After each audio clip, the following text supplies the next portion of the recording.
वो नारेबाजी की जा रही है। जाबिर रुकिए जरा, जो मैंने तस्वीर देखी उसमें गोलियों के खौल भी थे, रबड़ की गोलियां भी थी और बिल्कुल स्ट्रेट फायरिंग की गई। फुटेजेस में हमने देखा कि खवातीन, निहत्ते बुजुर्ग मारा पीटा गया बेदर्दी से।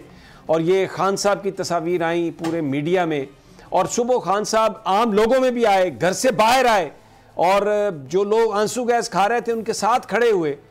तो किसी ऐसे बंदे से बात हुई आपकी? ये खान साहब की फुटेजेस हैं कि मास्क पहना हुआ उन्होंने भी और वो बाहर खड़े हैं, तो बिल्कुल कोई डर नहीं है, कोई खौफ नहीं है खान साहब को भी, लोगों को भी। तो ये बड़े ऐसे मनाजर हैं जिनकी मतलब ये बहुत रेयर मनाजर है ये। जी बिल्कुल, ये ऐसे जो मनाजर हैं इनका बाकायदा मुशाहिदा यहाँ पे किया है।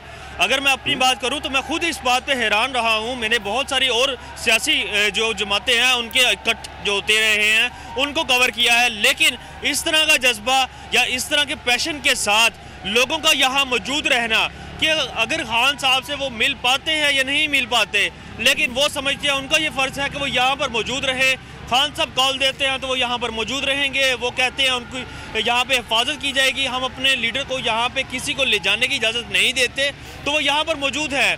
और इस जो पार्टी को जो बर्गर बच्चा मम्मी डैडी जो पार्टी कहा जाता था उसकी जो छाप थी, उसकी छाप जो है वो इन्होंने अपने जज्बे के साथ बिल्कुल ख़त्म कर दी है। और इस तरह का जज्बा जो उनके नाकदीन भी अब सोशल मीडिया पे दिखाई देता है कि वो भरपूर तरीके से पजीराई करते दिखाई देते हैं कि इस तरह का जज्बा अब शायद किसी और पार्टी के कारकुनान में हम ना देख सके जो इस वक्त तरीके इंसाफ के कारकुनान दिखा रहे हैं। और यही जज्बा हमें यहाँ पर जो कारकुनान जमा थे रात से उनमें देखने में आया। और फिर उसके बाद दूसरी बड़ी बात कि जो कारकुन अब शाम को या ये आंसू गैस की जो शेलिंग थी, पुलिस का जो तशद्दुद था, उसके बाद घरों से यहाँ पहुँचे, वो अपने साथ पानी की बोतलें लेकर आए, मास्क लेकर आए और मुख्तलिफ ऐसी चीज़ें लेकर आए जिससे एक तो खाना प्रोवाइड किया जा सके और दूसरे जो फर्स्ट एड की जो सहूलियात हैं उसको भी प्रोवाइड करने के लिए मुख्तलिफ सामान जो वो यहाँ पर लेकर आए हैं वो लोग जो। अच्छा, आपके पीछे जाबिर वकास मीडिया पर अपना जाबिर वकास आपके बैकग्राउंड में सुन रहा हूँ बहुत नारेबाजी, बड़ी आवाजें, ऐसा लग रहा है कि ये हजारों की तादाद में लोग हैं और बिल्कुल ताजा दम है और बड़े शदीद नारेबाजी हो रही है। बिल्कुल ऐसा ही है। मैं एक बार वो दिखा सके कि उसी जज्बे के साथ यहाँ पे नारेबाजी की जा रही है। और ये आम कोई लीडर आता है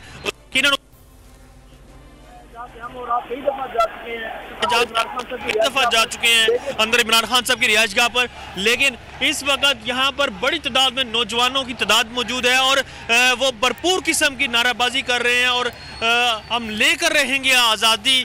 और ये जो नारा है ये बिल्कुल इनकी आंखों में झलकता है, इनकी आवाज़ की तवानाई में झलकता है, इनके चेहरों से आया है, इनके अज़म से आया है कि ये अपना मकसद जो कि खान साहब ने इनको दिया है उसको हासिल करके रहेंगे। जाबिर हमारे साथ ही रहिए, हम लेके रहेंगे आज़ादी, तुम्हारा बाप भी देगा आज़ादी, कौन रोकेगा हमारी आज़ादी, ये वो नारे थे। और मुझे तो अब वो जो बड़े बड़े लोग दावे कर रहे थे मुझे उन पर हंसी आ रही है। मैं एक और हमारे मिट्टी से भी नुमाइंदे हमारे साथ हैं, उनकी तरफ मैंने जाना है, लेकिन मैं अदनान आदिल हमारे साथ क्योंकि मौजूद हैं और उनकी जो मौजूदगी है उसका फ़ायदा उठाना बहुत ज़रूरी है। बड़ा ज़बरदस्त इनका तज्जिया है। अदनान, ये तो तुर्की की याद ताज़ा हो गई, ये तो पूरी जो पाकिस्तान की जो ताकत है, हुकूमत, सरकारी मशीनरी, उसको लोगों ने रिपल्स कर दिया लाहौर में, कल बिल्कुल उड़ा के रख दिया। आदिल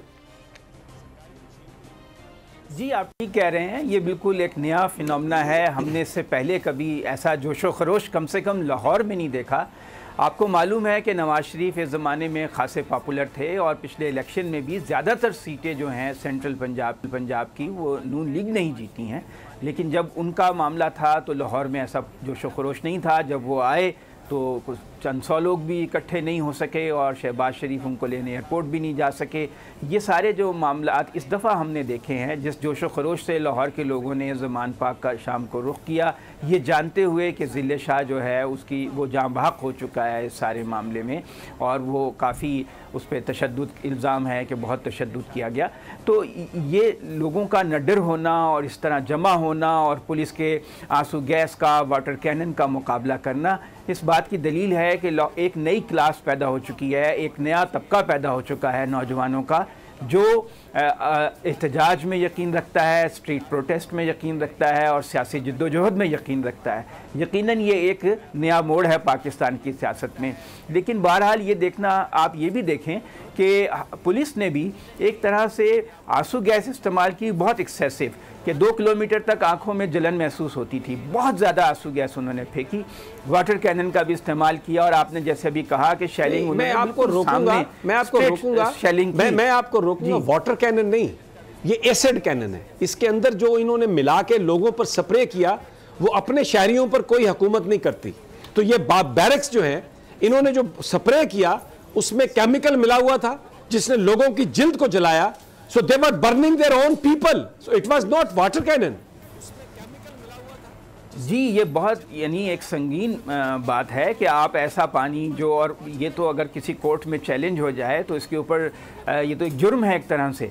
और आप ये देखिए कि कितने शेल्स जो इमरान खान साहब ने टेबल पे दिखाया कि उनके घर में भी गिरे, मगर एक बात ज़रूर है कि उन्होंने गोली चलाने से गुरेज किया। इसका मतलब है कि सरकारी इदारे भी जो हैं उनमें भी हिचकिचाहट है कि वो वाक़या ना हो जो मॉडल टाउन में हुआ, और ज़िले शाह की जो मौत है उसकी वजह से और भी ज़्यादा वो घबराए हुए हैं। ख़ुद पुलिस के अंदर मेरा ख्याल है कि इस बात की मुज़ाहमत है कि हम एक लाइन से आगे ना जाएं, उसको क्रॉस ना करें, इसीलिए रेंजर्स को भी बुलाया गया कि उसका एक बिल्कुल आपकी ये बात दुरुस्त है। मुझे यहाँ पर एक वक्फा लेना है, मैं वापस आता हूँ तो इस मौजू पर मजीद आपसे बात करेंगे। लेकिन रहा था कि ये पुलिस ने कोई अपनी लाइन ड्रॉ नहीं की, जो जुल्म उन्होंने किया